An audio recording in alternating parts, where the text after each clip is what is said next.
Hi everybody, this is Kim. Welcome for clicking on this video. It's not blank. There is something coming. I'm going to be answering some iPhone questions. My icons for settings is missing. How do I get it back? How can I set up Face ID? Can I turn off predictive text? Can I keep my kids from buying things when they play games on my phone? Help! My screen keeps rotating. These are the questions I'm going to answer in this video. Okay, number 1, can I stop my phone screen from rotating? Yes. It's very simple. You need to get to the quick settings, and you do that by clicking up here in the top of your screen and dragging down, and this screen will come up. This right here is your auto rotate button. That's the one you want to turn off. So once again, drag down from the top right corner of your screen and then click on the auto rotate button. You can turn this off or on. It will it just basically toggles back and forth. What is auto rotate? Well, when you're holding your phone in a vertical manner, it should show everything vertically. But sometimes it'll just auto rotate things. Or like if you move your phone just a hair, then it automatically rotates like you're holding your phone horizontally when you didn't really want it to do that.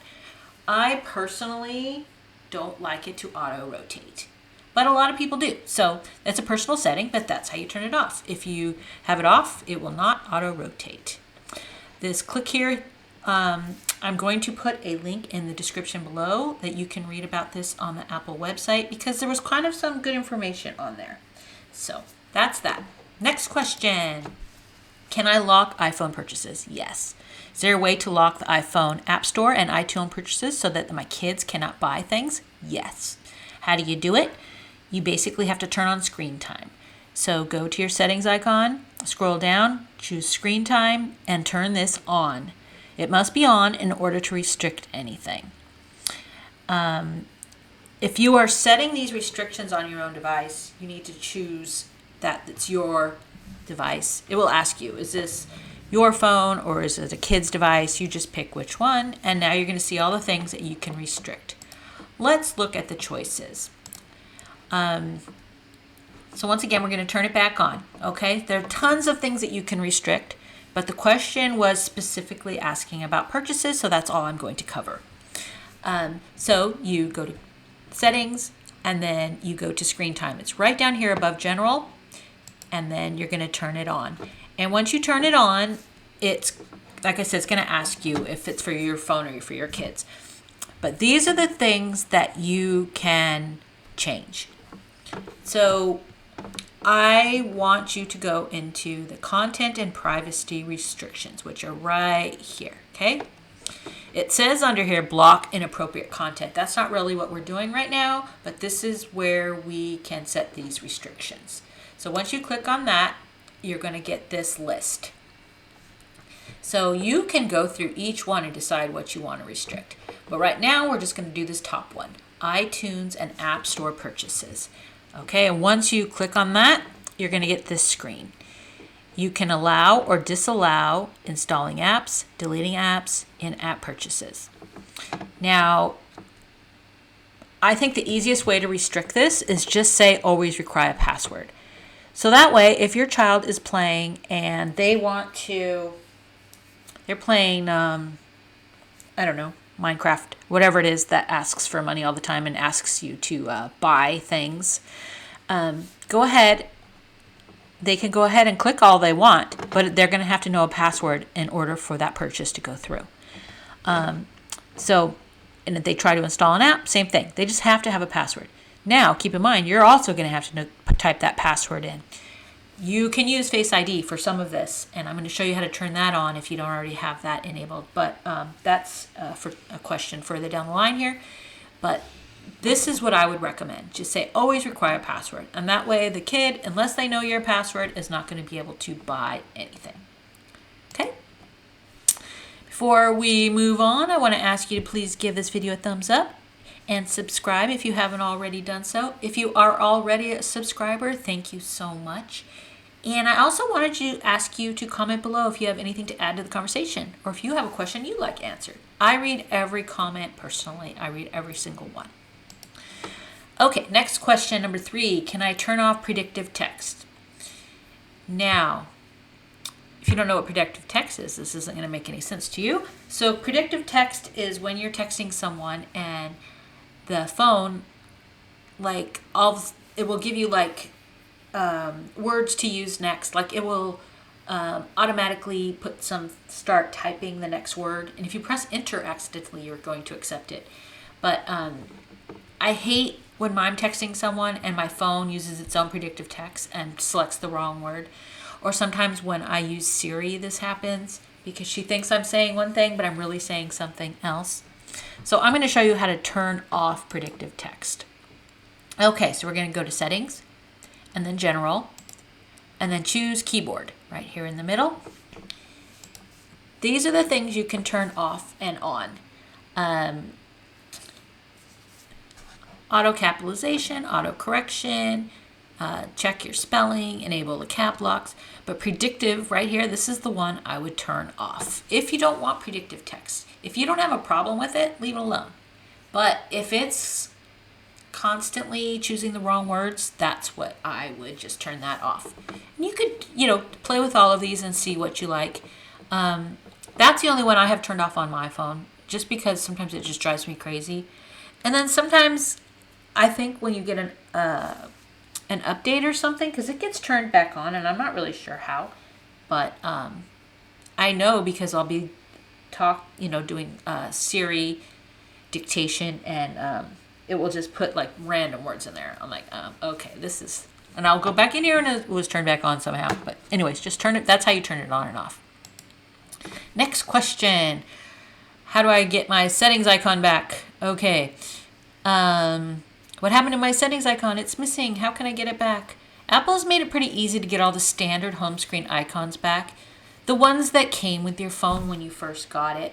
The photos, the mail, the books, all those things. A lot of people delete them because they don't want them.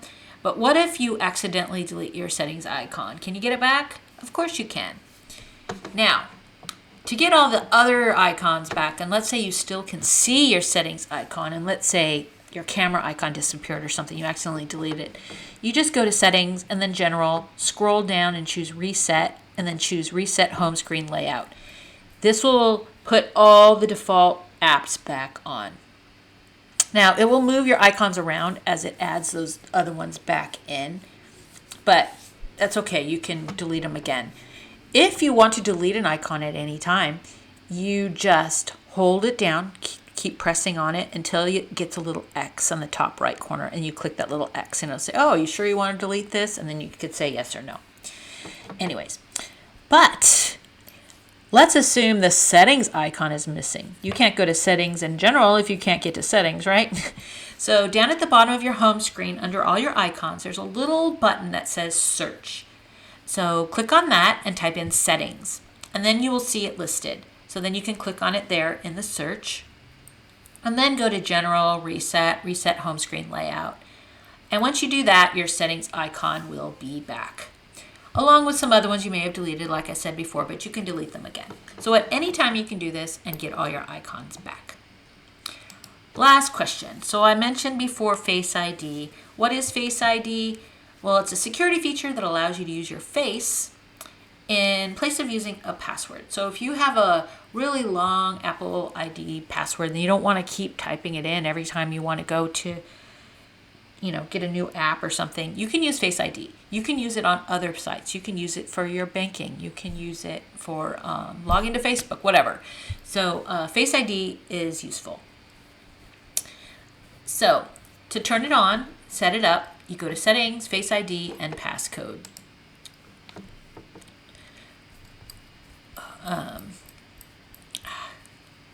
Sorry, I got an itch on my hand. I just got bit by something. Anyways, Face ID passcode's right here. So once you click on that, it'll prompt you to hold your phone in portrait orientation and take a picture of your face so that it can be used in the future to determine whether it's you trying to unlock your device or someone else. try to look as normal as possible. If your hair is always down, wear it down. If you wear glasses all the time, wear your glasses. Try to look as much like you normally do as possible. I was reading somewhere that it takes, I don't know how many, I forgot how many it said, but like thousands of points on your face, and that's what it uses to determine that it's you. It's not just your retina, it's not just your mouth, it's not just whatever. It's like a combination of all these things. So you want to look as normal, how you normally do when you use your phone. Anyways, if you already have it set up, this is also where you would go to make any changes. So let's go ahead and click on it. And now you'll come to this screen. So this is what the Face ID icon looks like. These are the options of the things that you can use Face ID for. To unlock your phone, iTunes and App Store, Wallet and Apple Pay, password autofills, and I have 29 other apps that it can use for various things. So you can click on that and see them all, turn them on or off. You can also reset your Face ID here. So if it's not working, like let's say you took your original picture and you had a ponytail. So when you have a ponytail in, if it's tight enough, it'll change the shape of your eyes a little bit because it pulls back some of your skin a little bit. And, maybe that's why it's not working. I don't really know. Or if you normally wear glasses and you were not wearing glasses or vice versa, whatever. So if you want to reset it, you just click reset it and it lets you take a new picture. And that will be used for Face ID in the future. Now, this also has set up an alternate appearance. Now, this can be used if you wear a face mask for work. I know most of us don't wear them anymore, but if you work in an environment where you do, you can click there and it will allow you to take another picture with your face mask on, and it will also use that one to unlock your phone or whatever.